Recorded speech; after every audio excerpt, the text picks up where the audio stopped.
Hey, what's up, everybody? We are live. Welcome to another edition of the Old School.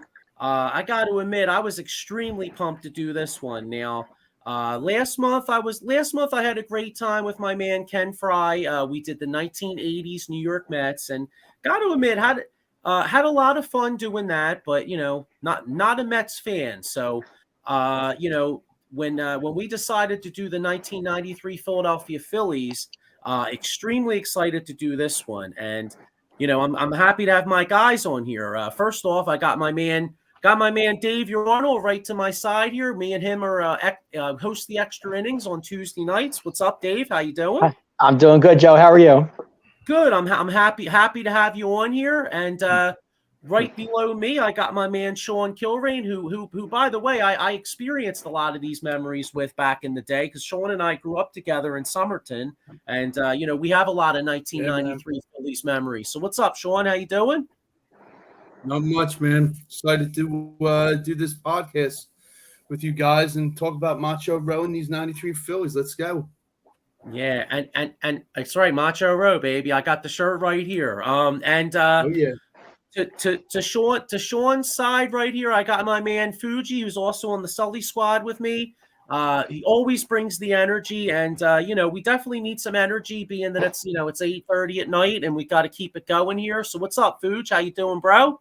Hoot, there it is. Hoot, there it is. Hoot, there it is. Yep. What's going on?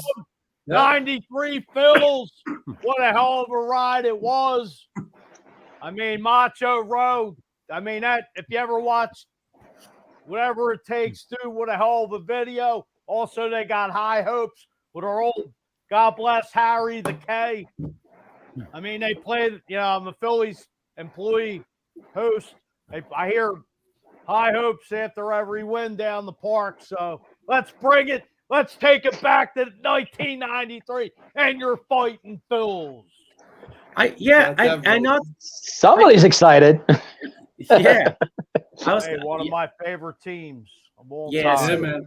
Yes, sir. Gypsies, tramps, and thieves, as Schilling said. Or was it Mitch Williams? One of the two. I don't know. Is all I know is you hit the nail right on the head. I mean, this team, we're all relatively around the same age, you know what I mean? And I started watching ball in '86, and the Phillies, let's keep it real, man. I mean, the Phillies had a great run from '76 through '83. They made the World Series in '83 with the Weeze kids, and the team was getting kind of old. I started in '86. And they were second place, but they were like 20 games behind the Mets, right? 87 they sucked, 88 they sucked, 89 they sucked, and of course Schmitty.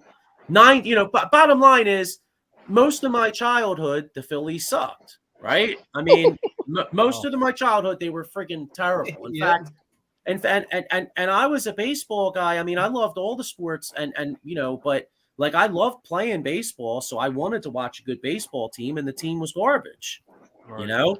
That 93 team, came out of nowhere. 92, they were worst play. In 92, they were 70 and 92, last place. In 93, they go worst to first. But, one of the things that strikes me about this team is that the great job that general manager Lee Thomas did. If you really think about it, it actually he started making acquisitions a few years prior to 93. I mean, if you guys look at how this team was built, like I'm looking right here at how this team was built, right? And as bad as they were in 1989, some of the core pieces of that team were acquired. I mean, Fuji, I know you've brought this up on our show many times. What was it? Chris James for John Kruk, correct? It was John Kruk and Randy Reddy for Chris James. So that's one of the moves. Okay. They also acquired Terry Mulholland from the San Francisco Giants, along with Charlie Hayes and Dennis Cook. Yeah. Now those guys weren't on the 93 team, but Mulholland was a big part of that rotation.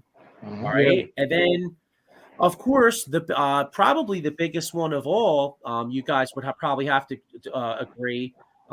Sean, how about that one Sunday afternoon? Juan Samuel, basically walking across.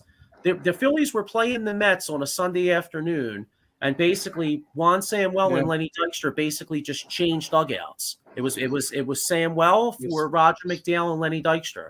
Yep. Yeah. Very rare you see that. That was a steal. Yeah, true. Yeah, so that how that ended, man.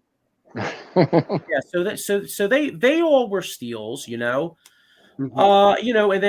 And then of course, I believe it was December. Let me see when I see if I have this right. Yeah, in December of '89, they acquired third baseman Dave Hollins from the Rule 5 draft from the San Diego Padres. Now that was a hell of an acquisition. But yeah, so they got him. Hang on, I got a couple comments here. I got my man Ken Fry. What's up, guys? How you doing, Ken? Thanks for checking. What's up, big man? We got Adam Glenn. What's up? Hey, what's up, Adam? How you doing? Hey, Adam. How are you? Mike Lauro says, Mikey. "What's up, boys? How you doing, Mike?" Hey, Michael. Mikey, what's up? And then Mike Lauro again says, "Kruk ready, Dykstra, McDowell." So, you know what? And why don't you guys, and as we get into this show a little bit, anybody out there watching, post your favorite memories from that '93 team. Where if you have a funny story of where you might have possibly been. I want to get more into how this team was put together, but real quick, I'll just go around the. I'll just go around the horn here. Like Dave, like what would you say was the was probably like your biggest personal memory from that '93 team as far as like a story? Joe, I have so many memories of that team. I can go back. Let's go back to the 20 inning game when they played the Dodgers. The friends of mine. And here's the thing: I just graduated from high school. I was a senior, and friends of mine, Phil and Kim, the three of us decided, let's go to the Phillies game one day. We went up. And the funny part about that was it was Kevin Stocker's first day as a Philly, and he just came. He just came to the team, and literally the game went. We sat third. We got tickets right. We went to the window. We got tickets. We sat at third base line, and we were at the vet. And the game went literally 20 innings. It didn't end till like I thought it was later than that, but like 2 in the morning, 2:45, 1:45, whatever it was. And Dykstra came up in the bottom of the 20th and hit a double, and won the game. And the Phillies beat the Dodgers. I think it was 8-7, 9-8, whatever the final score was. But the funny part about it was like 2 in the morning, and our parents were calling us saying, "Where are you?" We're still at the vet because the game's still going on.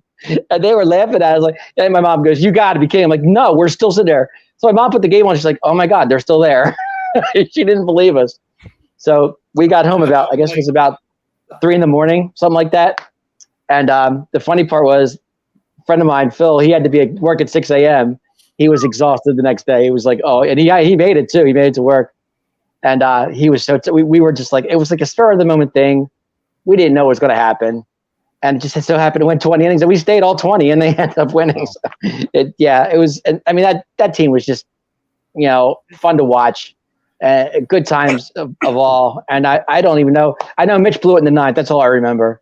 But they came in and, like I said, Dykstra hit the double, and they won the game. So crazy game. Mike Laura with a comment here. He says, versus the Dodgers, he was grounded for about 3 weeks. Fuji, what's your like personal experience from that team as far as like an outing or a something vividly you remember? That's maybe not quite maybe not an obvious one. I actually went to the home opener that Friday afternoon. They lost to the Cubs, and then I went the next night when it was a Saturday night, and they won. And that was like, I was recently watching the Whatever It Takes, dude, and according to Harry Kalas, he said that was that Friday that when they lost the opener was the only time they were out of first place the rest of the year. And I was at the I didn't stay the whole doubleheader rest of the year because it was it was around July 4th, and it was just pouring rain, and I didn't even know they started the game. Mitch Williams ended up with the game-winning RBI. Mm-hmm. I think he knocked. I don't know if he knocked Kruk in, but that game didn't get over to like 4:40 or 4:45. But Wow. I was at game 5 when Schilling pitched a 2-0 shutout, and it was just a magical ride. I mean, nobody, they were predicted to be last place.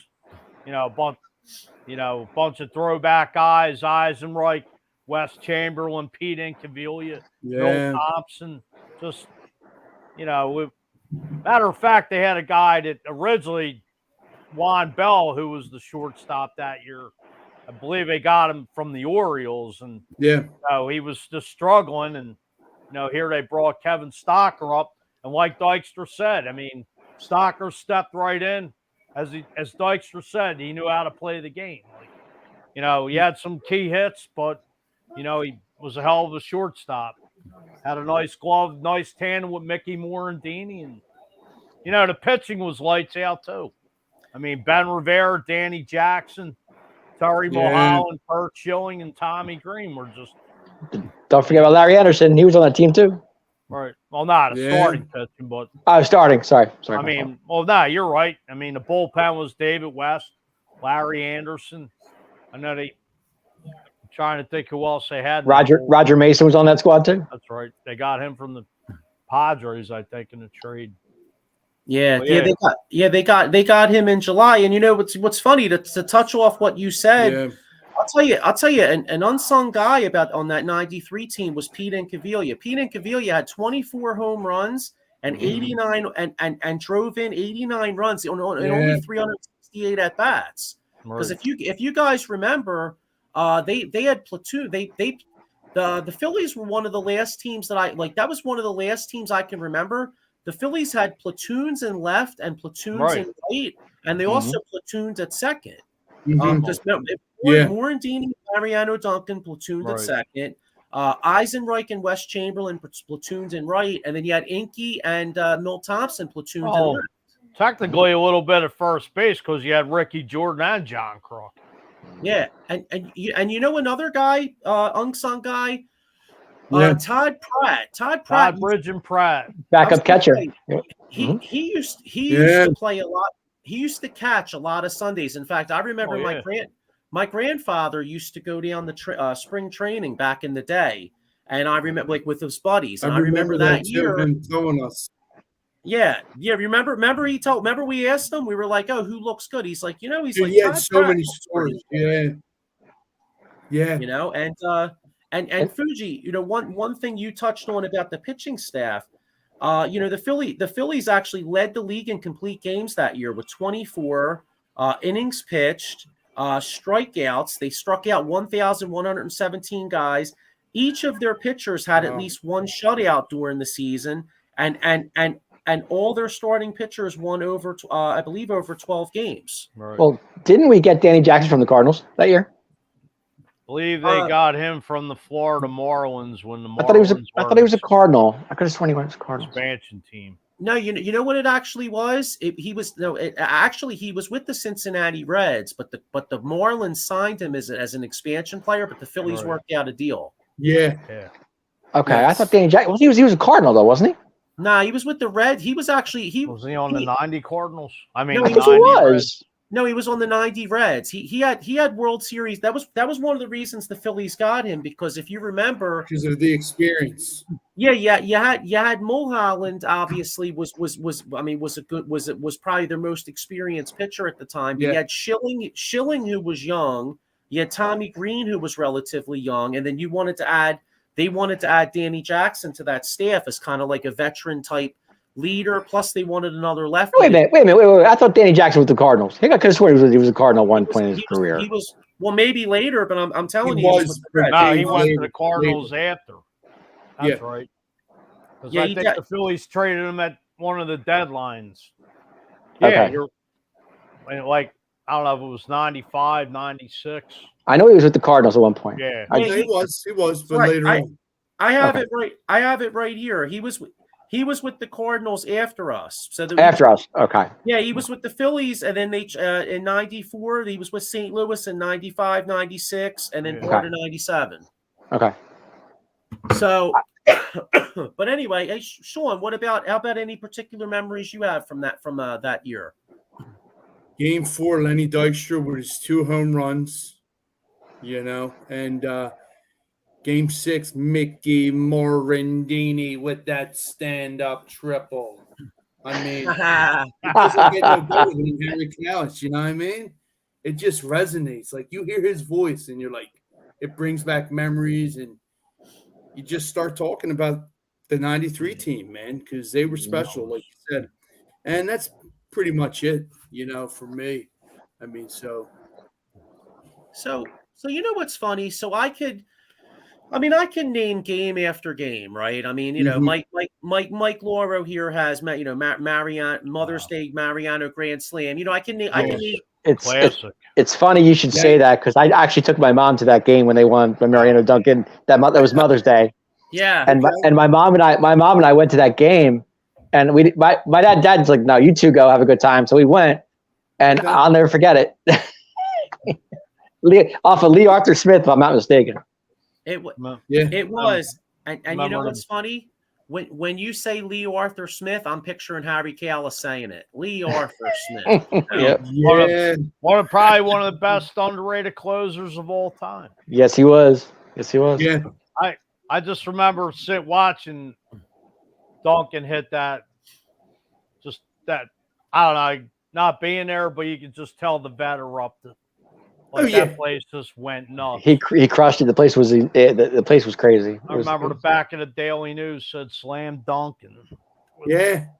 I just was gonna say that. Yeah, that's what I miss, man. The Daily News is because me and Joey always used to look at the box scores and stuff like that, and you always look, like you said, the headlines or the tidbits in the Daily News. Now it's like a distant memory. Like, isn't that Foods?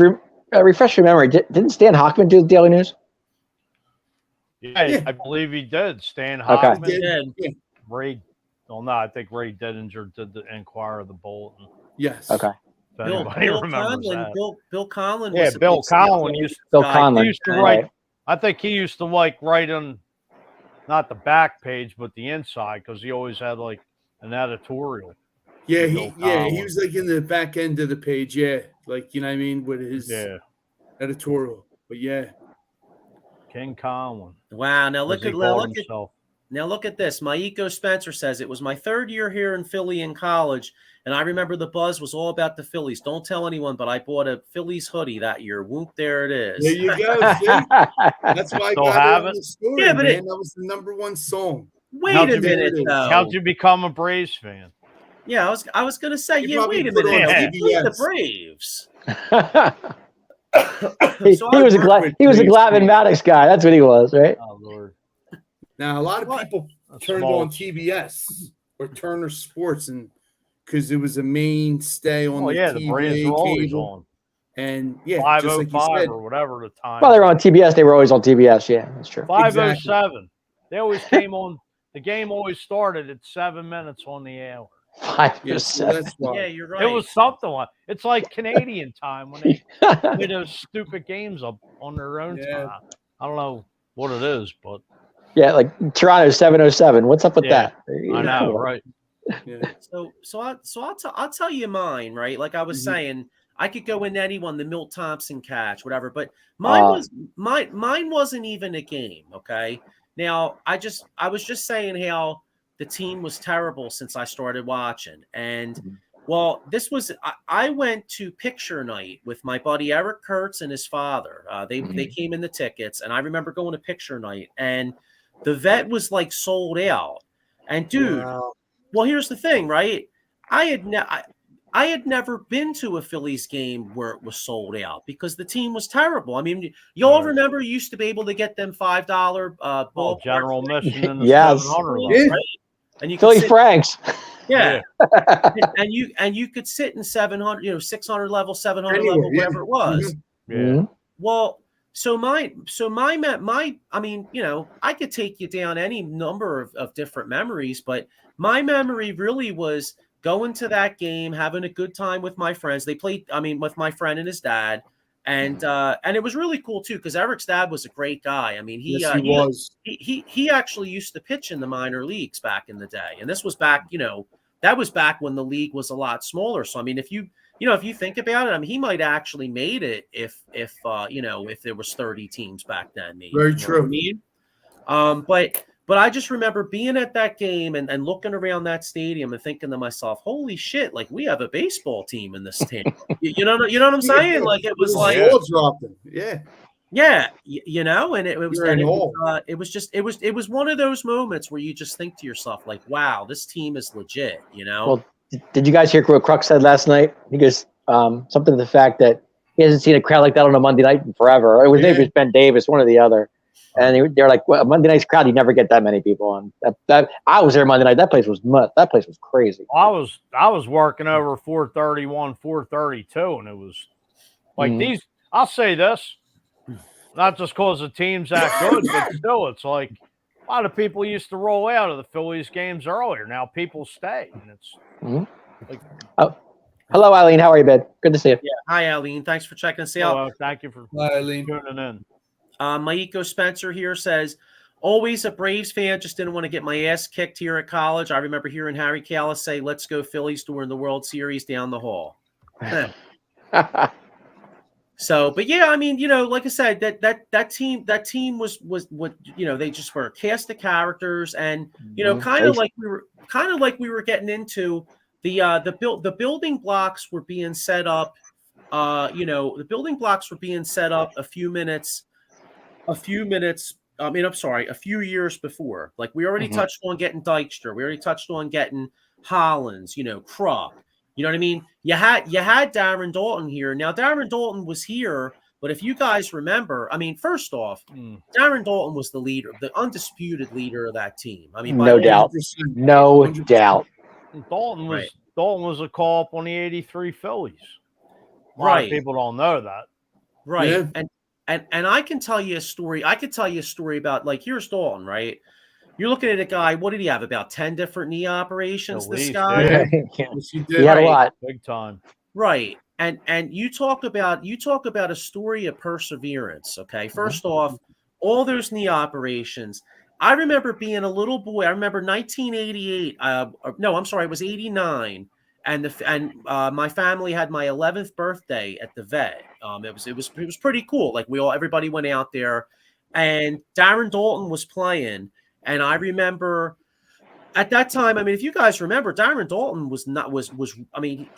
because of all his injuries, I mean, he was a high prospect before. Yes, he was. But he had so many injuries that he was really struggling. I remember being at that game on my 11th birthday, and my stepdad yelling down, and he was like striking out, and he was yelling down like, I could feel that whiff from here. You know what I mean? Like one of them, and feel the breeze from here. Right.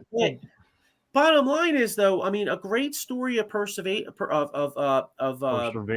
Perseverance, yeah. I mean, with all those injuries, you know what I mean, and the guy wound up becoming the leader of the '93 Phillies. If you guys remember too, 1992 we sucked. We were 70 and 92, but that was Daulton's first big. That was Daulton's first big year. I think he had 27 home runs that year. Mm-hmm. Well, this team went from worst to first in 1 year. Yeah. Amazing. Oh, don't forget, Daulton backed up Lance Parrish in '87. That's right. Yeah. Good point. Or 86, 86, 87. 86, 87, Pooch. Yeah, 87. I remember the Lance Parrish was supposed to help us catch the Mets, and he came here and he sucked. That was a terrible signing. One of the worst. Well, didn't he come from Detroit though? Was he with Detroit? Yeah. He played in the 84 World Series. Beat the Padres. Yeah, so I knew he was a Tiger. I just does he play with Gibson and Jack Morris? Yeah. Well, Phillies were always known for their catchers. If you think about it, I mean, oh yeah, they still are. Bob Boone, stockpiling them, Bo Diaz, Ozzie Virgil, back in the day. Yeah. Here's a comment from Mike Laura says, Game 1 NLCS seeing the vet pack was a sight I'll take to my grave. Yeah, I can. Michael, I was at that game, and I remember it's so funny when they gave tickets out. They put bleachers as seats. If you guys remember. Level. Yeah, I remember that. Yeah. They had bleachers as seats, and that's what the tickets we had. And we watched Kimba. That game was amazing. The way it ended. Kimba. But but the seats were so bad because you couldn't see where because of the vet you couldn't You were blocked. Yeah, they blocked your view. You couldn't see anything. Yeah. But my dad and I went to that game 1. I remember that. So wasn't that game kind of a microcosm of that team? All right, so let's look at that game, right? First off, Curt Schilling started game 1, right? Now Curt Schilling became Curt Schilling, I think by most accounts, is probably one of the most clutch postseason pitchers in Major League Baseball history. Absolutely. Right? Now that first game, if you guys remember, he starts off that game. He struck out the first 5 guys. He's one of the only guys to ever do that. He struck out the first 5 guys. So he comes out guns a-blazing in that game.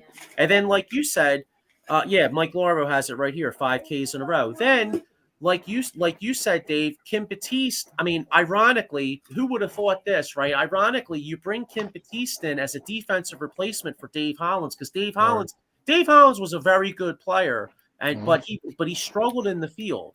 So you bring Kim Batiste in as a defensive replacement. He makes the big error, and you go, "Oh crap! They blew this game." And who's the guy that gets the game-winning hit? Kim Batiste. Kim Batiste. Right? Remember, if I remember, it was right down the third base line. If I recall correctly, it was. Yeah. Boom. It was. It carried them off. It went right after, right by Terry Pendleton. Mm-hmm. Yep. You know, that's right. And that place erupted when that ball was hit. Oh my Lord. Well, you guys were talking about the Daily News. Well, Kim Batiste was on the cover of the Daily News the very next day. Oh yeah, because they carried him off the field after they won with the game-winning hit. You know, so it's amazing. Yeah, so getting back into how this, a little bit more into how we're basically up to 1990 now with how this team's built, right? So you got Tommy Green acquired in a trade from the Braves August 9th, 1990. And then you got I tell you, a move that an unsung move that happened in August of 1990. The Pirates, I don't know if you guys remember this, but the Pirates had a clerical error where they did something where they screwed up and somehow they messed up their waivers on Wes Chamberlain, and Lee Thomas made a great move and wound up getting Martinez. Carmelo Martinez, Wes Chamberlain, the Pittsburgh.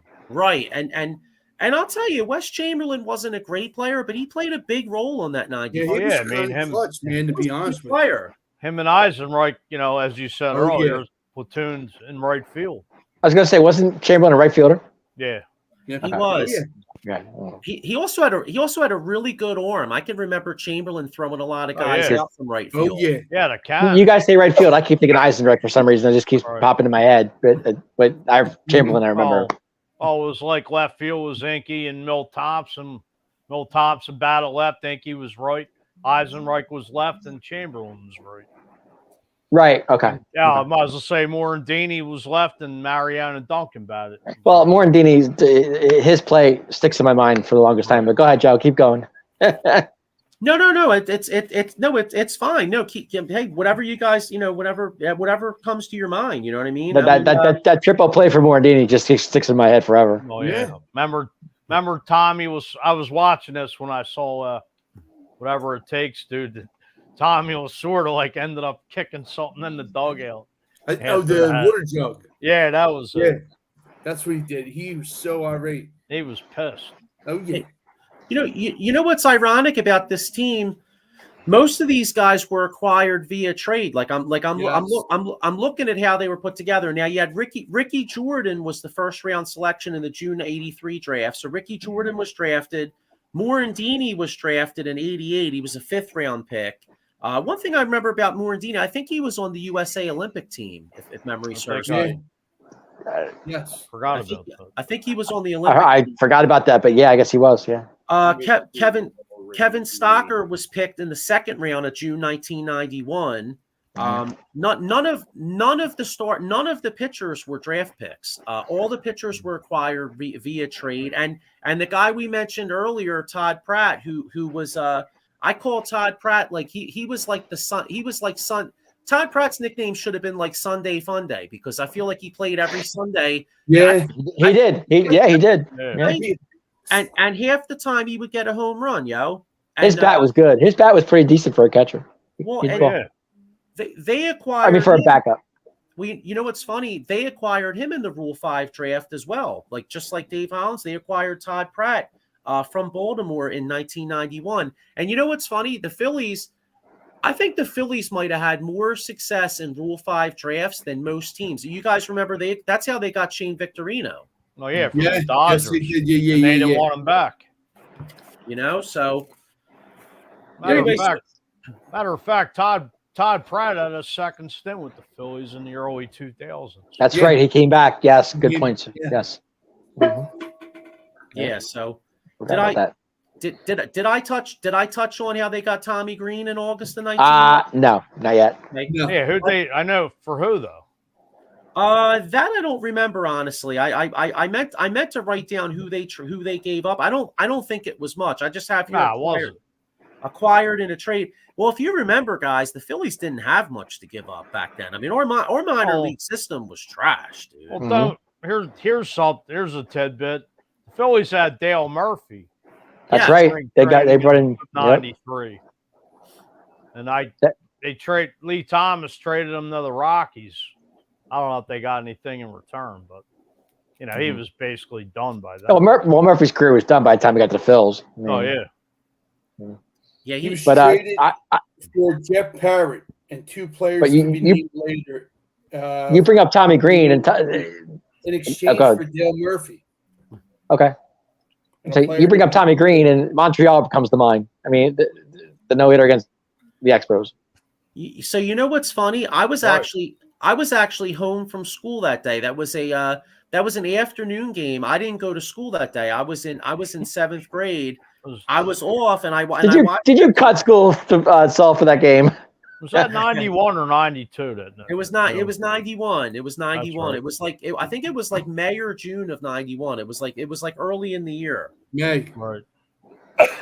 So all right. So at this point, let's look at our timeline here. Now, at this point, you had Terry Mulholland, right, that you acquired in 89. You had Tommy Green you acquired in 1990. So you have two-fifths of the starting staff, that you didn't know it at the time, but you were starting to put together, some quality players here. You know what I mean? Mm-hmm. So then we get to 1991, and 91 was significant because that's when you acquired your closer. That's when Mitch Williams was acquired, April 7th of 1991 from the Chicago Cubs. That's right. Mitch was with the Cubs, wasn't he? I forgot about that. Yeah. He was. Fun fact about Mitch Williams. So I remember opening day of 1980. Was it 80? Yeah, it was 89. Opening. It's funny how you remember certain useless information, right? Opening day of 1989. Phillies are at Chicago. Phillies have Mitch Williams. I don't know if he walked the bases loaded, but you want to talk about typical Mitch Williams. Bases are loaded, nobody out. He strikes out 3 guys in a row. I was so pissed off that we didn't score a run. I think we lost by like 1. Mitch Williams was traded for Sammy Sosa. That's right. From the Texas Rangers. Yeah. How about this? We could have got Randy Johnson in 93. Yeah, 93. Yeah, right. I'll never forget. They talked about that not long ago. Yeah, Crooks said something about it. I'm looking at it right now, but just imagine. How could we have gotten Randy Johnson? I don't remember that. It was it was like for Mike Lieberthal. Yeah. And like Tyler, it was like I think it was for like Mike Lieberthal and like Tyler Green or something like that. Okay. In a heartbeat. Well, Tyler Green was like the second coming. I think he got hurt though. That was the thing. Well, do you guys remember? So Tyler Green was like the top prospect. That, he threw that knuckle curve. He made the All-Star team in 1995, but then after that he fell off the face of the map, the earth. The earth. You're right. It was either you guys are right, Mike Lieberthal or Tyler Green, because Crook said, "Why don't you trade him?" He goes, "Look, I love Libby. He's one of my favorite people, but at the time, I wish he was a Mariner." Yeah. Wow. Well, you know what? So hindsight being 2020, you know, you look and we lost that series to Toronto 4-2. Yeah. But if you put Randy Johnson in that line in that rotation, they probably win that series because they probably win that series 4-2. Absolutely. Yeah.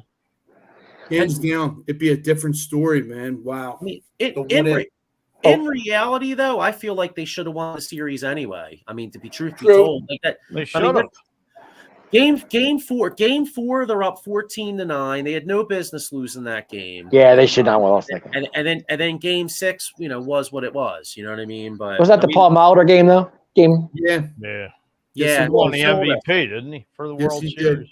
Yeah. Yeah. That was that. You know what? Not to take none away from the Phillies, but that Blue Jays team was friggin' stacked with Hall of Famers. They were stacked. So it's funny you mentioned that because the Phillies had 0 Hall of Famers on their team. Although we had 2 All-Stars that year. We had it was Dalton and Krupp were our All-Star team. Was our All-Star team, weren't they? Well, yeah, no, yeah. I'm not talking about that. No, we had a hell of a team. I mean, I'm not talking about in general. We were great. I mean, the Phillies led the league in at bats, runs scored. They had 877 runs. They led the league in hits, 1,555, doubles 297. And I'll tell you the most interesting thing, the Phillies were like the poster boys for remember Moneyball, where they asked for walks. The Phillies walked 665 times, and their on-base percentage was 351. Wow. So if you guys remember that year, I mean, the Phillies had guys on base like every inning. I mean, I feel like every time I watch, and another thing about that team too, how often do you think those guys went first to third? Like I feel like I can remember so many times like Lenny would get on, right? And then Crucker would hit the ball in between first and second, and Lenny would and they'd have first and third, one out or nobody out. How many times do you remember that? A lot. Many. Lenny was the catalyst. Remember, he was in the MVP voting with Barry Bonds. You know what? If Barry Bonds didn't have such a great year, Lenny would have won it because Lenny had a great year. Oh, that 93 did. Yes, he did. Yeah.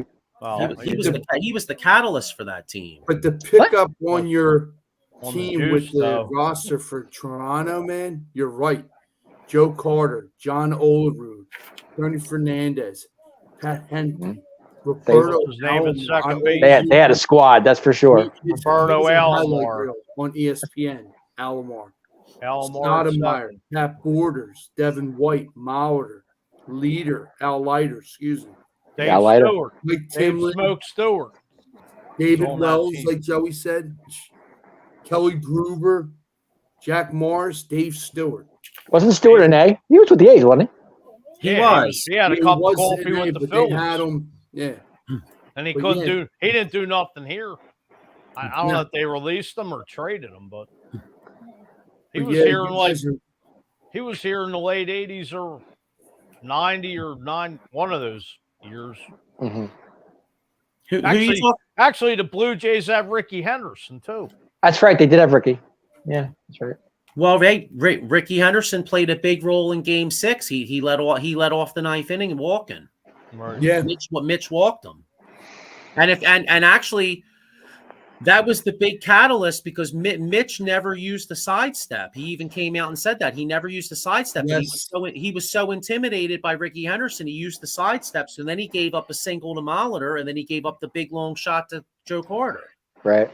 Man, I still remember seeing that home run that Mitch Williams right down the pipe, and it was just put my head down and said, "Okay, good night." Everybody, instead of "whoop there it was," it was "whoop there it went." Yeah, I remember when they took Roger Mason out of that game. I think it was Mason. My mother was so mad when they did that. She flipped at me. She's like, "I cannot believe they took out Roger Mason." She still, to this day, she still gets to me So me That's and my awesome. To have those memories of your mom going to the games and still watching Phillies. Yeah, my mom watches. She loves games. She loves, but quiet as a stand. She's a Yankee fan, but it's okay. We'll leave it at that. That's okay. It is what it is.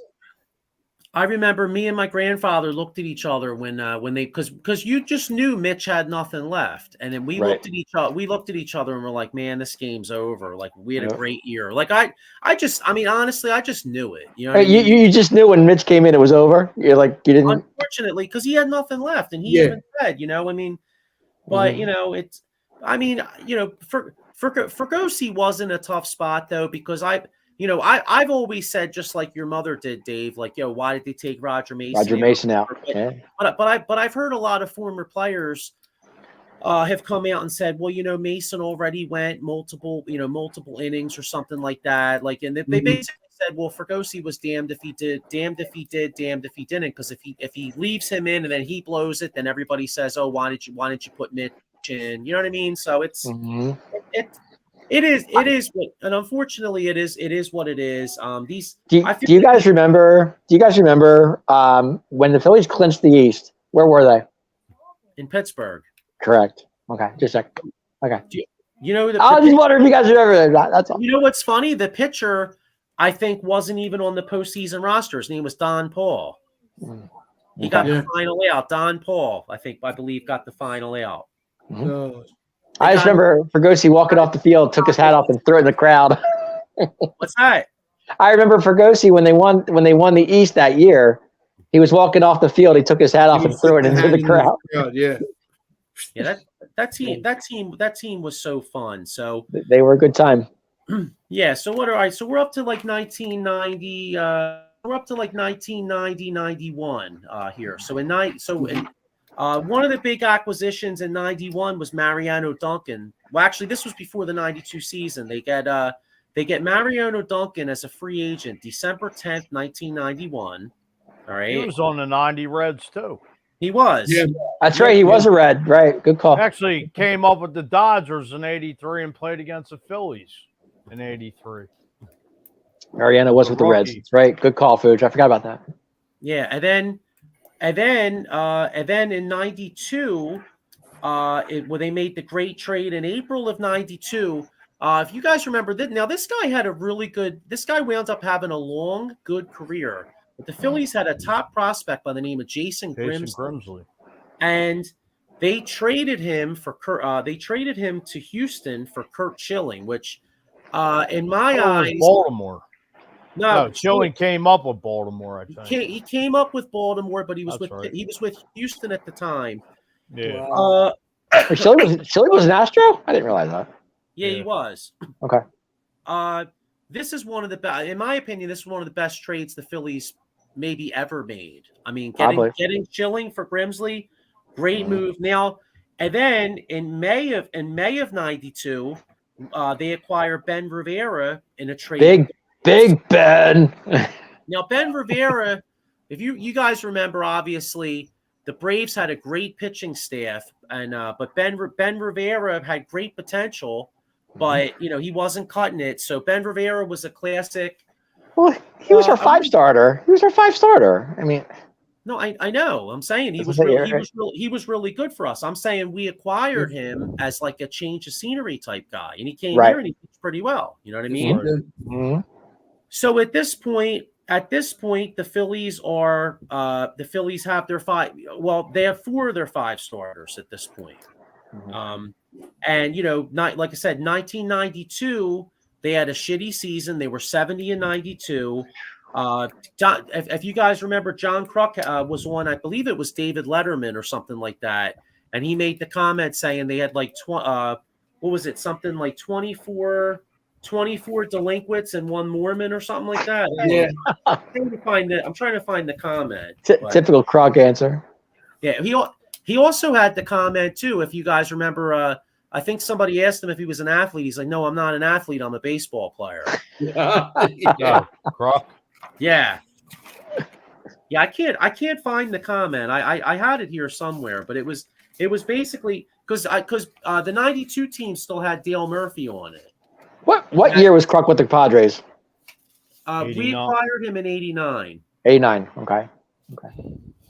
Yeah. Yeah. I wish I could find that. Oh well. But anyway, you get the drift. You know what I mean? We get it. So '92 they stunk, but it was but '92 was Dalton's breakout year. Like I said, he was 70 in '92. Schilling started coming on in '92 also. So after '92 ends, the Phillies put the finishing touch. Now at the time, we didn't realize it, but they pretty much put the finishing touches on making this '93 worst to first team. They went out and signed David West. Now, David West was he pitched for the Twins, but he was a top prospect for the Mets a few years previous, if you guys remember. I think he was traded to the Twins in the Frank Viola trade. Yes, he was. Right? Yeah. So they signed David West. Then they go out and they sign Jim Eisenreich as a free agent in January of '93. They signed Incaviglia as a free agent December 8th, 1992, and they signed Milt Thompson as a free agent December 9th of 1992. So basically, they signed They signed They signed a whole bunch of their outfield in a few weeks span. All right. Well, Mel Thompson played here in the mid '80s, right? And I think they got him from the Braves. I know. Yeah. What's funny? This team had a lot of former Braves on it. Yeah, they did. Mm-hmm. You know, I just thought of that, and then the other guy they acquired was Danny Jackson, the fifth guy. That was the best. That was great. That was a good requirement. Getting him was huge. That was huge. They got him from the Marlins, November 17th, 1992, but really pitched for the Reds before that. So at this point, you know, the team's put together. You know, you have a rotation of, you know, Schilling, Green, Mulholland, Danny Jackson, and Ben Rivera.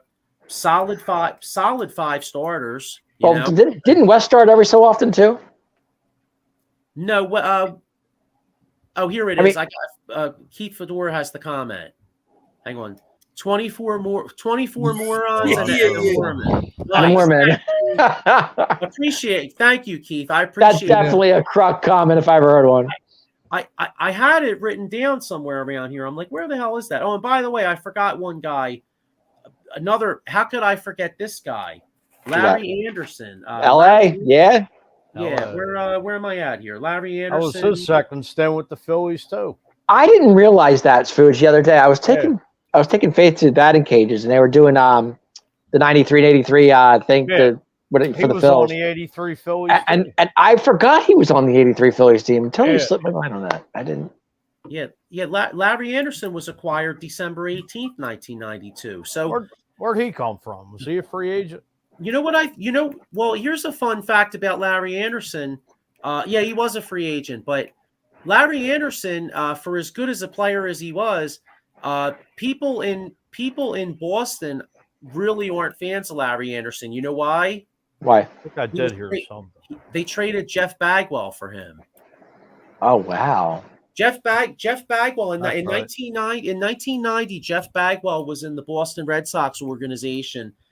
They traded for Larry Anderson to make a playoff run, and needless to say, they wanted. Can you imagine Jeff Bagwell playing first base, hitting the ball at that Green Monster?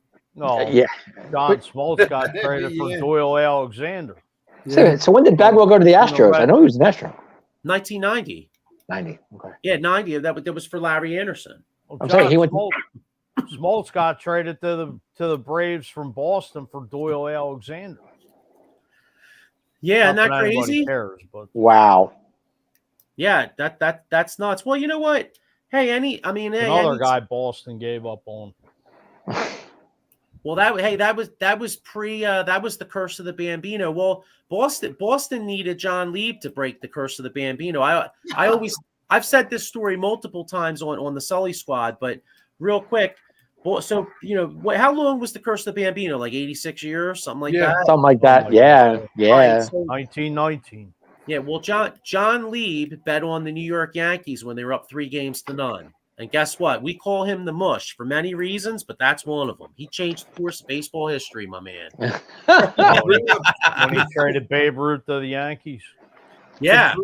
To bring up Pete Incaviglia to you guys, he signed with the Phillies as a free agent after playing for the Houston Astros in '92. That was the year the Phillies finished last in the NL East, games behind the division leaders, Pittsburgh Pirates. I think he was with the Astros. Oh, wow. He came up with the Texas Rangers. Yes. Wow. Let's. I mean, you think about it, right? Look at this offseason. This is like a Howie Roseman offseason for Lee Thomas. Think about what he adds here. You know, like we touched on, Danny Jackson, Larry Anderson. By the way, Larry, we all know Larry Anderson, David West. So you look at that bullpen. Late in games, you had Larry Anderson coming in throwing that slider. You had David West coming at you from the left side. Then you had Mitch closing, right? Mm-hmm. You had Danny Jackson touched off the starting rotation. Then the outfield, Eisenreich, Incaviglia. Well, Ruben Amaro Jr. was on that team too. Yes, he was. That's right. I remember. I remember. I think he had didn't he had 2 homers in a game at Pittsburgh or something? I think so. Yep. I think Lenny was out. Lenny was hurt. It might not have been that year, but it might have been the year before or something. And don't forget about Tony Longmire. Don't forget Tony Longmire. I was just going to say Tony Longmire. Yeah. Yep. Well, he was on the roster. Tony Longmire was in the West Chamberlain trade. It was West Chamberlain and Tony Longmire for Carmelo Martinez. Yeah. Mm-hmm. Yep. And and then the coaching staff. You know, you had Larry Boa. Boa was good third base coach, wasn't he? Yeah. Yeah, you had Boa, you had Mike, John Vukovic. Mel Roberts at first. Dennis Menke was a hitting coach. Johnny Padres, the pitching coach. Johnny Padres, yeah. Who was the bench coach? I don't know. Mike Ryan was a coach. I don't know what he did. Maybe Irish Mike Ryan. I played for the Phillies in the 70s. Yeah, you know what's funny? I just realized Larry Boa is the only guy that's still alive. That's crazy. Yeah, I'm looking here. Everybody on the every one of the coaches is deceased. Except for Boa? Except for Boa, yeah. Boa's the only one. Yeah, that's crazy. Yeah, Fergosi, Dennis Menke, Padres, Mel Roberts, Mike Ryan, and John. Well, it was 30 years ago. You know what I mean? Boa was probably only in his mid-40s to near 50. He's what, in the 70s now? Wait a minute, so what year did Boa take over as manager? 2001. 2001, okay. 01, 04. Okay. Yeah, so all right, so the Phillies, the Phillies that year, like we said, I mean, what a great season. It was fun. They finished 97 and 65. Yep. Pretty much wire to wire, except for I think you touched on one day or something like that. Mm-hmm. Opening day. It's the only time. Actually, do you guys remember the announcers too for the Phils back in the day? Andy Musser. Yep. Richie Ashburn, Harry Kalis. Mm-hmm. Yeah. Chris Wheeler. Yeah, Wheels back then. Was it Maddox in there too? He had a stint. A little bit. He was late. Todd Kalis. That was in the mid-90s, I think. What about Jay Johnston? Wasn't he there too? Yeah, that was before. Yeah, Keith brings up a good point because I think that had to do with the vets turf. Yeah. It's shame all those guys, man. John Oates, he was a catcher. Yeah. And Brett, George Doug Brett's McGraw and brother. Darren, Dalton. Wow. Now, Keith, that's a great point by Keith, and it's really sad too. And it does make you wonder if there was something with that turf. And I think so. That turf was nasty. Oh man, that was probably the worst turf. I remember playing a baseball game on that turf, and I was playing center, and I could see the concrete, the dip stains. I mean, of Dykstra and all those guys. I mean, but yeah, it was like concrete, and it was so hot on that turf. It was not to begin with, but on that field, it was. I think it said on the thermometer 102. Yeah, that Don't forget, it's Eagles crazy. Eagles were scheduled to play the Ravens in 2001. It was either second or third base. It was coming up. Yeah, and Belichick refused to play the game because like the dirt Brian was like Billick, sticking I out remember of that. third base. Yeah. Billick said, "Nah, we're done. We're good," and they walked right back to the locker room. Yeah. Do you guys have a comment on that, on what Mako said earlier? Yeah, you know who I think. You know who does me? Bryson Stott and Harper. Harper and Stott. Bryson Stott looks like a guy. Absolutely. No, not really in like the. Oh, you know who else too? Brad Moore. I could picture Brad Morris playing in '93 and then slamming beers right after the game. I could definitely picture that. Bryson Stott reminds me of Chase Utley. Yeah, that's true. Just the same work. I don't know. Just clutch. Bryson Stott reminds you of Utley? Yeah, just clutch. Just doesn't have the power. Yeah, me too. But he doesn't quite have Utley's power just yet. But yeah, right. I agree with like Mike. He's a patient hitter. Like he just like just that grit. He had what last night? 14 pitches. I mean, not to touch off base in the 93 Phillies, but yeah, he was hitting the ball last night. Bing, bing, bing. I mean, Bryson Stott's the best two-strike hitter I've ever seen. Yeah. Well, that's what I'm saying. Like I just flashes of Utley.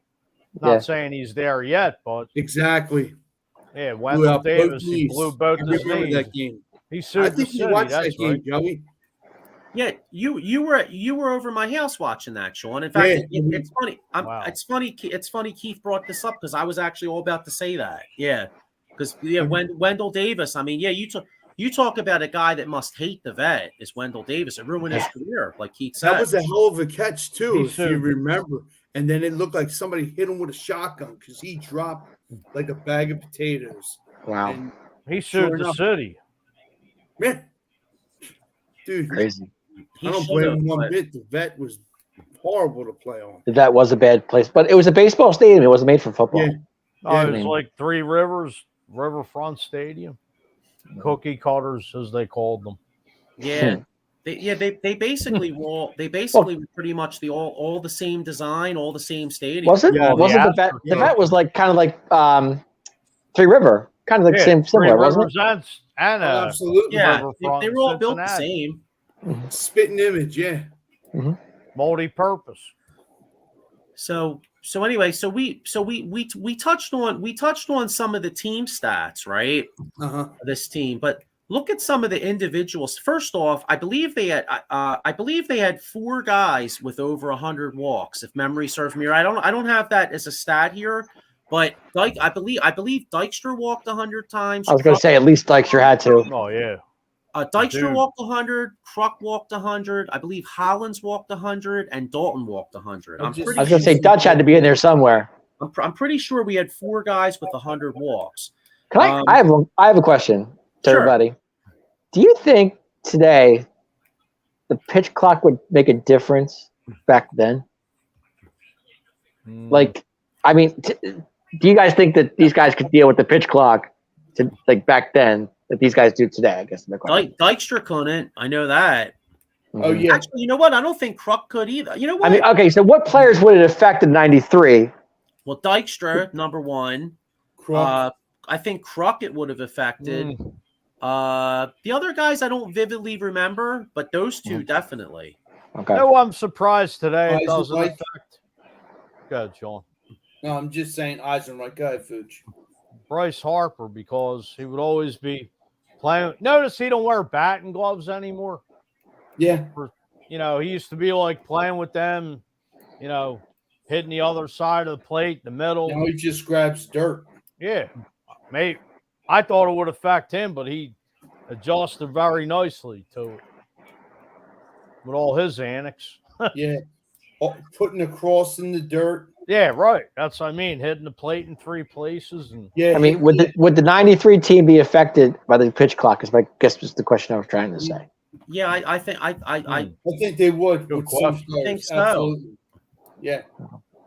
Would they be crying about it? Would they be upset about it? Would they say anything? I mean, would they adjust to it?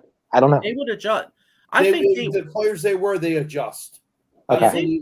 Back then, I mean. Okay. It was either adjust or go home. Be nice if Aaron Nola could adjust to it more so. But Yeah. He's actually pitching better. He pitched good his last outing. oh, I know. I'm just yeah. it just seemed like he just always gets frazzled at some point. I agree. Yeah, I was just wondering how you guys felt about it. That's all. Yeah. no. So I was going to say, getting back into some of these individual stats, though. We kind of, like I said, we touched on the team stats. Mm-hmm. Lenny Dykstra. I mean, Dykstra had a great year.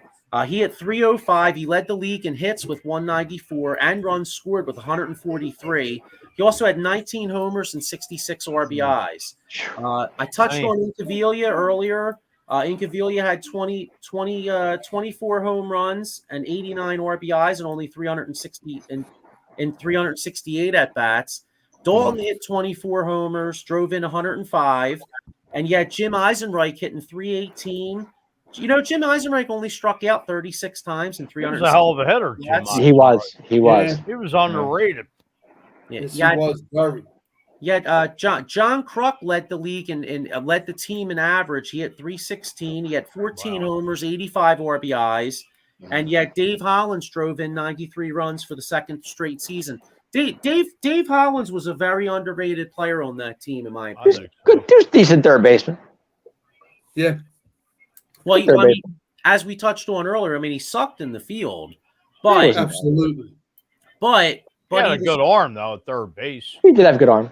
He was a switch hitter. He walked a lot. 93 RBIs is very good. The other thing is too, a lot of the former players always touch on this. If you had to get in a brawl, Dave Hollins is the guy you want, because he supposedly was like straight up crazy. Yeah. I think there was one time they were at a place and he was right in the middle. Oh, of course. What do you want to do? And we're good. Him and Incaviglia were probably enforcers. Oh, you know it. Dave Hollins was the Schultz of the Flyers, right? Yeah, pretty Could much. Have been, yeah, right. Pretty much. Good analogy. Yeah, well, I'll tell you guys something real quick before we move on here. If you did get into a brawl and Dave Hollins was involved, all right, if you got jacked, first of all, anybody out there, all right, if you wound up getting jacked up by Dave Hollins because maybe he acted cool. By the way, Dave Hollins' nickname was Mikey. Did you guys? I think right? Wasn't it Mikey? I have no idea. Well, anyway, Mikey's gonna mess you up. Yeah, if you talk shit and Dave Hollins were to bang you up, or one of them guys in 93 were to bang you up, call my man Jason Fine, a.k.a. Attorney Big Al. And you're in luck, too, because he's got three locations, Philadelphia, Cherry Hill, or Pittsburgh. So motor vehicle accidents, slip and fall, workers' compensation, personal injury claims. So, yeah, like I said, you get banged up there, boom, he's the guy to call. And by the way, we were talking about this great team. Well, we have a new sponsor here. You could get yourself the Ultimate Game Day mug. They have all these different, what do they got here? They got all different styles, different teams. So you could get Phillies, I don't know, maybe they could do like a 93 throwbacks. Style. Yeah, throwbacks. How about those Phils? Yeah, you could use the promo code OOTBS Sports at 20 at dugoutmugs.com. Here's another one here. Now, the 93 team, you wouldn't need. They didn't like coffee. They like beer. Well, they were drinkers. Well, hey, Harry the K always said the 93 team was his favorite team. So I could picture Harry and a lot of those guys spiking this one. You know what I'm saying? There you go. We got our bourbon chocolate coffee. Spike the coffee. Yeah. Why not? I could see that. You got your bourbon chocolate chip. What's more to that? And then you got your toasted coconut rum. Yeah. And let's keep it real too. Right now, I was saying how the Phillies sucked most of my childhood. So you wouldn't need the coffee in 93 because they were good. But those other years, man, you needed some coffee. You were trying to watch them. They sucked. You know what I'm saying? Anybody ever? Oh, never mind.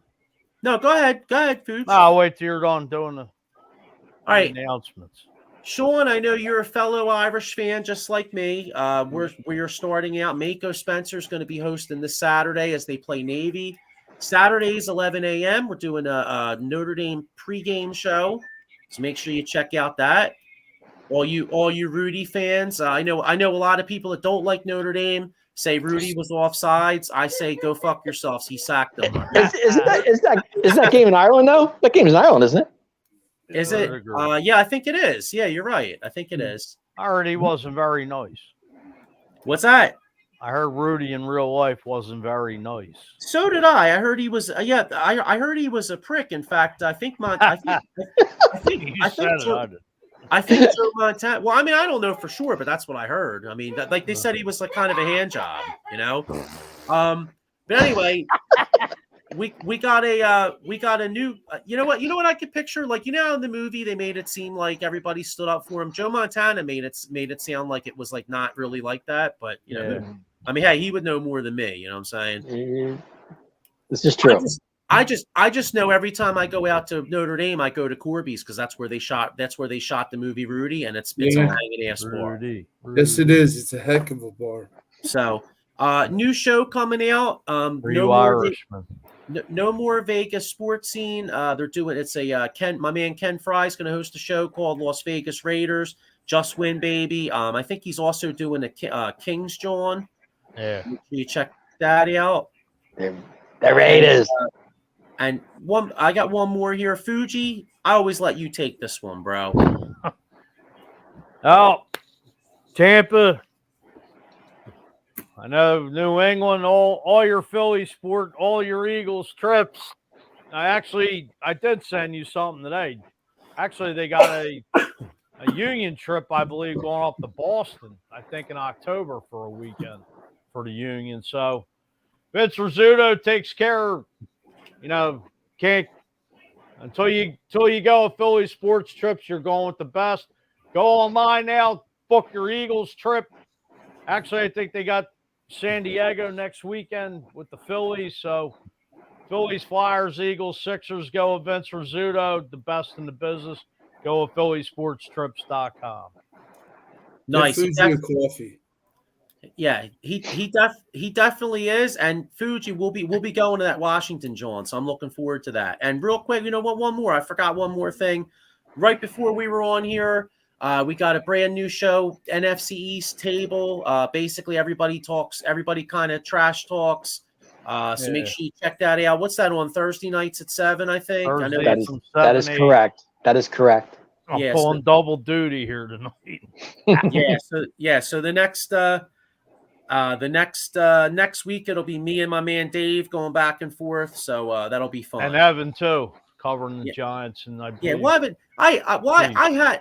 looking forward to that because I had to hammer Evan because Evan. First off, Evan's a great kid, right? And I'm not talking shit. He's a Giants fan. I'm not saying nothing bad, but Evan had a Giants or Gina fan. Giants. He's a Giants fan, but Genus or Giants. Yes. I don't know, but anyway, I had to kind of break his balls a little bit because he was saying that before 1985, Eagles fans were Steelers fans and we wanted the Stars. And first off, he wasn't even in his dad's balls in 1985. So come on, dog. You know what I mean? Like, if you're gonna make a comment, like you gotta at least be alive. You know what I'm saying? Like, come on, dude. Well, I'll say this: the Stars. We'll be going back and forth next week too. There was a rumor the Stars did want to play the Eagles back then. Whoa. From what I remember, they would have got their ass kicked though, bro. Those Eagles teams were horrible. Those Eagles team. That team in 85 under Marion Campbell was garbage. Was Bobby Brischer the quarterback back then? No, it was 94.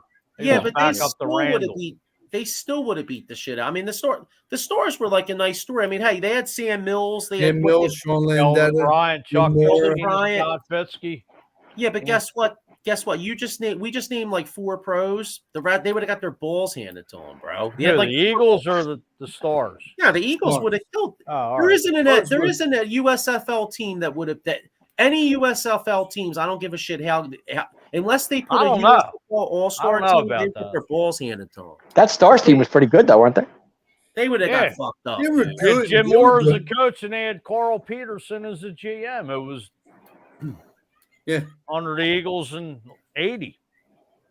My dad had season tickets for the Stars, and let me tell you, went to the Stars' first game against the Jersey Generals. Well, didn't the Stars play at the Vet too?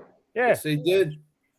83 this season, though. Yeah, that was crazy, man. Yeah. Oh yeah, Sean Landetta was the punter. Yeah, that's right. They would get bitch slapped, bro. Wasn't he a Giant though? I don't know about that. If Vegas made a line, the Eagles would have been favored by like 28. Hey, wasn't Landetta a Giant too? He was. Landetta. Yeah, that's what got him over there. Yeah, he was a star first, and then he went to the Giants. Okay, gotcha. Okay. Sorry. Here's to touch on the '93 team. Adam Glenn said the team loved Yingling beer. They loved all kinds of beer. Probably. What beer didn't that team like? Yeah, and then Keith Fedora says, I live in DC. It's the worst town in the U.S. They won that preseason game against the Ravens, and you think they won the Super Bowl. Well, in all fairness, they haven't had football in like 30 years, really. You know what I mean? Yeah. Matter of fact, I don't know if anybody knew this, but no, Fergosi and Lenny Dykstra used to smoke in the dugout during the game.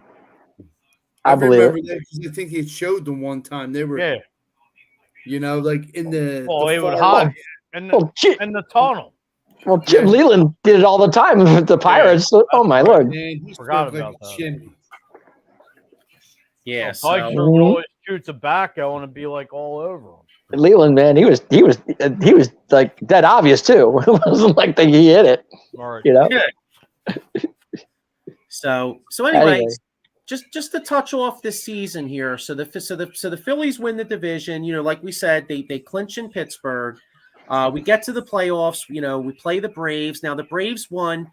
If you guys remember, the Braves won 104 games that year. The San Francisco Giants had a great year. They won 103. So the Phillies won 97. They win the East. They play the Braves.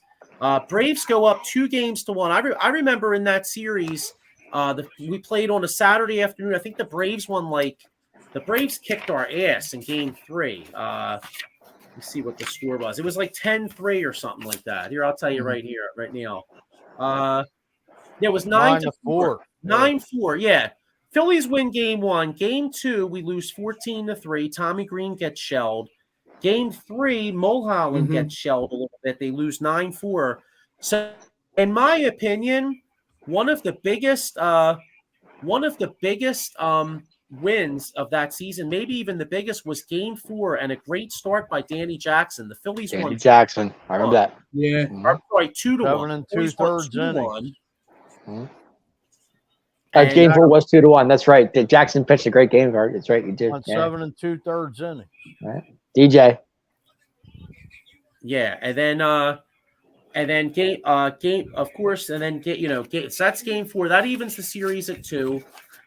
Game 5, you have Kurt Schilling. Kurt Schilling pitches a masterpiece. I mean, the Phillies have a big lead going in the 9th inning. Yeah.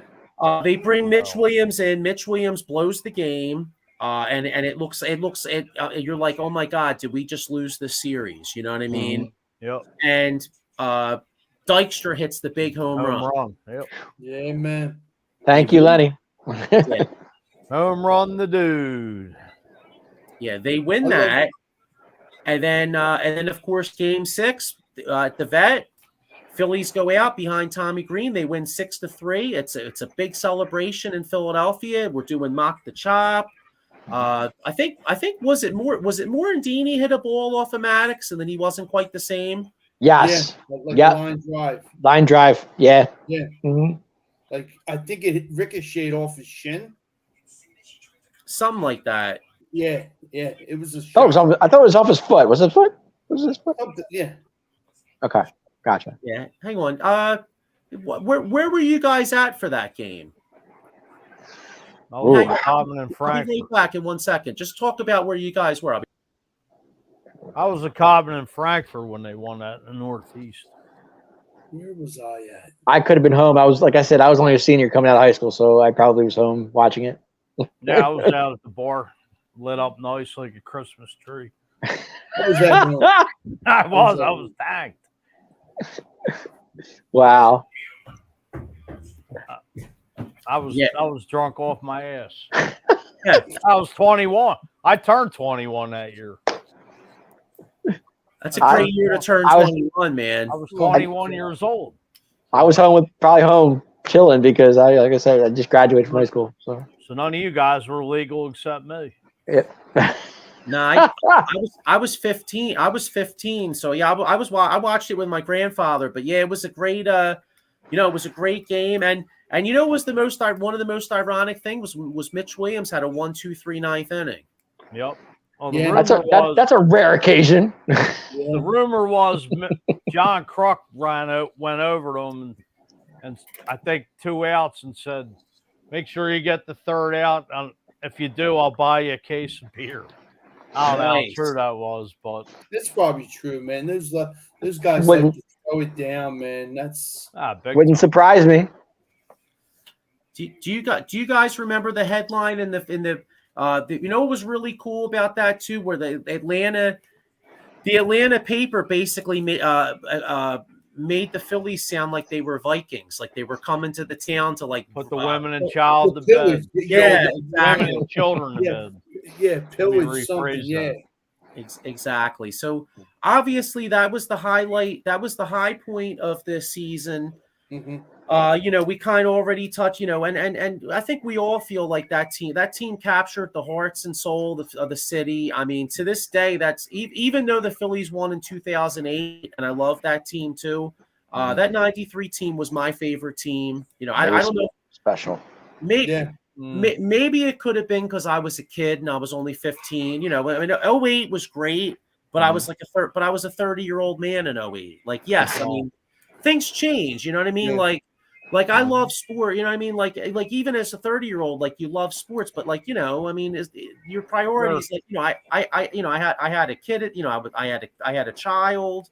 You know what I mean? You're working full time. Yeah, it was great they won the World Series, but when you're a kid, like sports, like it's different. You're like different. This team was definitely one of the heart capturing teams in Philly sports history that didn't win anything. I mean, fortunate. I was 8 years old when the Phillies won in '80, which I do remember. Which that was the only year. All 4 teams from Philly made it. But you have so many memories. That's what makes it so special. I mean, just to see Doc playing in his prime, Pete Rose was in the twilight of his career. Yeah. Bobby Clark. The Eagles going to the Super Bowl against the Raiders. I was just like, I was 8 years old. I'm like, this is friggin' awesome. Like, it just happened every year. Unfortunately, being 8 years old. Christmas. Right. Absolutely. I mean, hell, just was fortunate at that age to just see that. Unfortunately, in '80, Phillies were the only team to beat Kansas City in 6 games. That Astro series was unreal in '80. Oh, I remember watching that. I just remember Manny Trio hitting that triple right down the line. Pete Rose putting Bruce Bochy on his ass, scoring. That fires me up just thinking of it. Hey, Pete. Yeah, all right. I know Pete did. I mean, Pete was the catalyst to get that team over the hump. Whatever he did, gambling, whatever. Like I said, put the man in the Hall of Fame for what he did on the field. I agree. Before the guy dies. Yep. I know he never helped his cause. I mean, but the guy was Charlie Hustle. The guy did play the game like it was a 7th game of the World Series. I don't care what anybody says. The guy had heart and he won with heart. That's all that mattered. I totally agree with you. I think Pete Rose should be in the Hall of Fame, but just to I mean, hey, he played like a guy that might have had a couple 100,000 on the game. You know what I'm saying? No, I'm just playing. Hey, whether he my man had some money on that, John. Hey, Fuge, do you remember when Pete was traded to the Expos? He was actually a free agent when he went. No, free agent went to the Expos. Yeah, sorry about that. Yeah. Yep. Didn't Trio go to the Expos too? No, he went in the 5-for-1 deal for Von Hayes. Okay. Yeah. The year the Phillies, no, 83, because Pete Rose said to Von Hayes, the back of his jersey should say 5-for-1. Yeah. Because it was Manny Trio, George Vukovic, Julio Franco, some pitcher, Jay Bowler, and somebody else. Mm-hmm. But hey, look at Julio Franco, a guy like that could have played, that could have played with Ryan Sandberg. Imagine that. Yeah, well, that was the story of the post 1983 Phillies. A lot of bad moves. I mean, hey, Dallas Green knew who to. Well, they did pick up Joe Morgan that year in '83. Remember? And Tony Perez. Actually, they traded Mike Krukow to San Fran for Al Holland and Joe Morgan. There you go. You guys remember Jeff Stone was supposed to be the next Absolutely. star? Yep. Yeah, You guys remember Jeff Jackson instead of the big? But Jeff Stone was fast. Man, that boy could fly. Yeah, Jeff Jackson they picked instead of Frank Thomas. I mean, we could go on and on. Anybody remember Rick Shue? Yes, I do. Yeah, he was like the most wanted, the top prospect almost in baseball. Was he a third baseman? He came up as a third baseman, and they moved Schmidt to first for a couple years. I remember that. Mm-hmm. Then I think they traded him to Pittsburgh, like in the late '80s, because he never amounted to anything. All that hype. Wow. All right, so let's. I mean, I don't want to go game by game in the World Series because unfortunately we all kind of know how it ended, right? Yep. So it's unfortunate that there was a loss. So real quick before we wrap up, we brought up, and obviously the team deserved the championship. We all know that. And I brought up great memories from '93. I hate to end on a bad note, but I'm just curious where since I feel like that Carter home run was like the shot heard around the world, kind of. Mm-hmm. Where were you guys at when that home run happened? Well, I'll start with you, Dave. I was in my living room with my family. We were all watching it together, me and my mom and dad, and we were sitting there. And when that pitch was thrown and that ball went, we all went, "Oh my God!" We sat there and we were like, "This is not happening. This is not happening." And it was just one of those things where and we all said the same thing. Great season. Yeah, it was fun. It was fun. It was special. It really was special. The whole season was a special season. But I remember I was sitting there with my parents. We all looked at each other like, "You got to be kidding me." But my mom knew. My mom was all about it because when they took Mason out, she said they're going to blow it. I'm like, stop. I was going to say, I already touched on it earlier. I was sitting next to my grandpop, and that's what we thought. Fuji, since you were 21, and it was a Saturday night, were you banged up somewhere? Yeah, I was up Lycoming College near Williamsport. That's all I'm going to say because I got myself in trouble. Okay. Actually, I'll admit this. I got myself in trouble with the law. Okay. I got no You know where I was at? Where were you at, sir? I was in the kitchen. Were you making a sandwich? Probably, yeah. I know my mom was in the kitchen. My dad was watching it downstairs. I think I went on the kitchen to get something. All I see is that Joe Carter. Yeah, but if you guys reiterate on that ball didn't look like it was hit that hard. Not to me, but then again, I was. Well, Joe knew it when he hit it. Three balls instead of one. I was banged up. I was going to say, how much were you drinking? Damn, that ball was crushed. That ball was crushed. He crushed that ball. I was at a friend of mine's football game up Lycoming College, so I was drinking rather early. But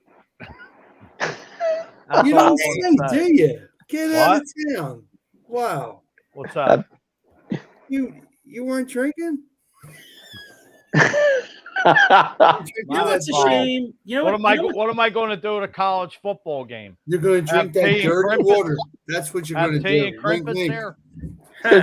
Drink water the whole time. I'm 21 years old. What would you be doing at a college for a weekend? I don't. Playing tiddlywinks. We'd be getting banged up. That's for another day. Yeah, Oh, but God. So anyway, yeah. That's so a Ryan thing, I guess. Joe, where were you? I was at home. I was at my grandpa's house. That's what I was Okay, saying. that's right. You said that. Okay, But it's a shame. It's a shame. I mean, it's a shame because, like I said, that team captured the hearts and soul of the city. It sure did. And ironically, and that team had no Hall of Famers. Although I would argue that Schilling could make the Hall of Fame. I think Schilling will. I think Dykstra could be, right? But that Phillies team had two of the most clutch postseason players of all time, because Lenny Dykstra is one of the most. When I think of clutch players in the postseason, I think of Lenny Dykstra and I think of Kurt Schilling, and they both were on the Philadelphia Phillies. It's just unfortunate. It's just unfortunate. Unfortunately, they didn't get it done. But in my eyes, like I said, I hold more love for that '93 team than any Phillies team I ever watched. And I think a lot of people do. So not to cut you off, but I think a lot of people really loved that team. More, I think they loved it more than the 08 team. To be honest with you. Yeah. I'm not taking away anything from the 08 team. Not taking away from anything the 08 team. Don't get me wrong. I mean, that was a great team. That was fun. And my man was on that team. I love Pat Burrell. I was a Pat Burrell guy. But that '93 team, I think people just. It was something about them, it was fun, I just think it was, people could relate. It was just, like John Kruk being a character that he was, like people that they compared him like in blue collar. You know what I mean? They came to play. They had fun. They got along. Mm-hmm. Oh, they got along all right. They drank a lot, that's for sure. Well, you know what it was? They were like the everyman kind of team. I mean, like they were close knit. Macho Row, right? They were close knit. And there was comedy. Larry Anderson was the comedy guy. Yeah, there was just. And they would play games. They would drink beer. They play cards. Harry Kalis used to get banged up with the guys. They'd have a great time.